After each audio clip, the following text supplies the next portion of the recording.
इस बात से इनकार नहीं किया जा सकता कि महादेव ने माता पार्वती को जो पाठ पढ़ाए थे, वह जीवन, परिवार और शादीशुदा जिंदगी में बहुत महत्वपूर्ण भूमिका निभाते हैं।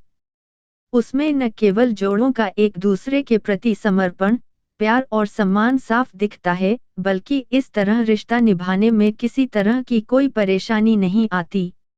इस बात में कोई दो राय नहीं कि विदेशियों की तर्ज पर ही भारत में अपने प्रेम को जाहिर करने की शुरुआत हुई थी। हालांकि प्रेम की पराकाष्ठा के लिए किसी विदेशी संदर्भ की जरूरत नहीं है, बल्कि भगवान शिव और माता पार्वती का जीवन ऐसा है जिसमें न केवल खूब सारा प्यार, सम्मान और एक दूसरे के प्रति समर्पण देखने को मिलता है, बल्कि उनका वैवाहिक जीवन सच्चे प्रेम का प्रतीक भी है। ऐसा इसलिए क्योंकि माता पार्वती भगवान शिव की अर्धांगिनी ही नहीं थीं, बल्कि उनकी शिष्या भी रहीं।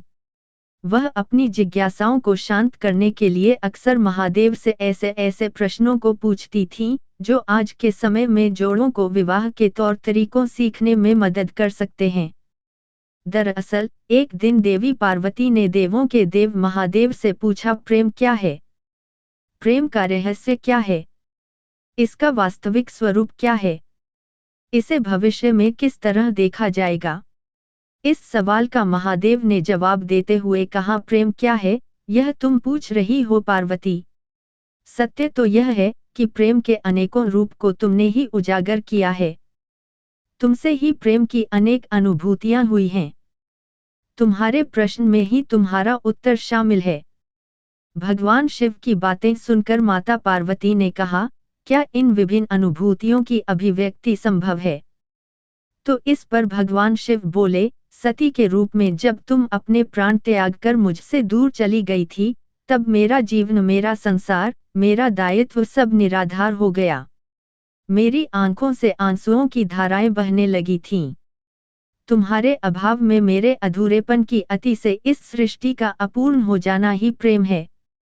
तुम्हारे और मेरे पुनर्मिलन कराने हेतु इस समस्त ब्रह्मांड का हर संभव प्रयास करना ही प्रेम है। तुम्हारा पार्वती के रूप में फिर से जन्म लेकर मेरे एकांकीपन और मुझे मेरे वैराग्य से बाहर निकलने पर विवश करना ही प्रेम है। खैर, यह बात किसी से छिपी नहीं है कि कई सालों की तपस्या और तमाम तरह की बाधाओं को पार करने के बाद ही शिव पार्वती का विवाह हुआ था।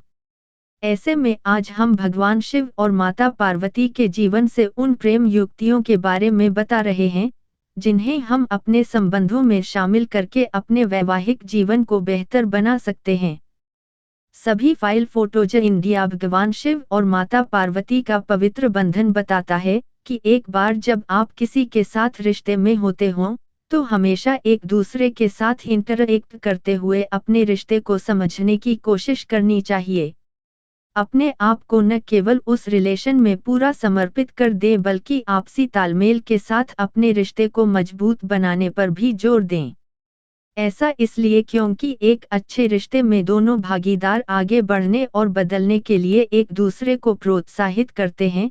जिनके बीच ऐसा नहीं होता, वहां हमेशा प्यार की कमी रहती है।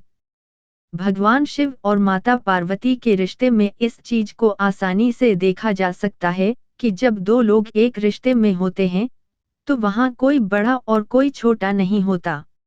इस रिश्ते में सहजता के साथ एक अपनापन होना चाहिए, जो दो लोगों को हमेशा एक डोर में बांध कर रखता है। हालांकि शादीशुदा रिश्ते में गलत व्यवहार को अपनाना बहुत ही गलत है। यही एक वजह भी है कि प्यार के लिए किया गया आचरण मर्यादित हो सकता है।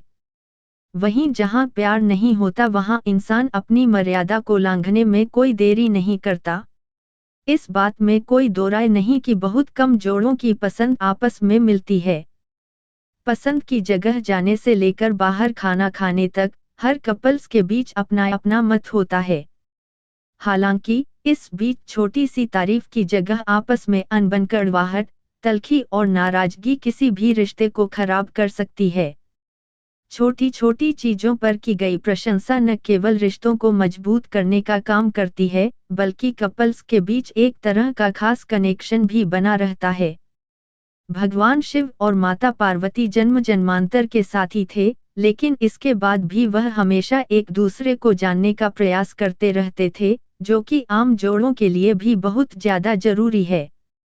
बहुत से कपल्स का कहना है कि हम साथ रहते हुए एक दूसरे के बारे में सब कुछ तो जान ही जाते हैं, लेकिन इसके बाद भी रिलेशन में ऐसी कुछ चीजें होती हैं जिनके अचानक पता चलने का अपना ही मजा है। इसलिए कहा भी गया है कि अजनबी बनकर अपने साथी को जानना न केवल रिश्ते में एक एक्साइटमेंट लाता है, बल्कि आप दोनों को एक दूसरे के करीब आने का मौका भी मिलता है।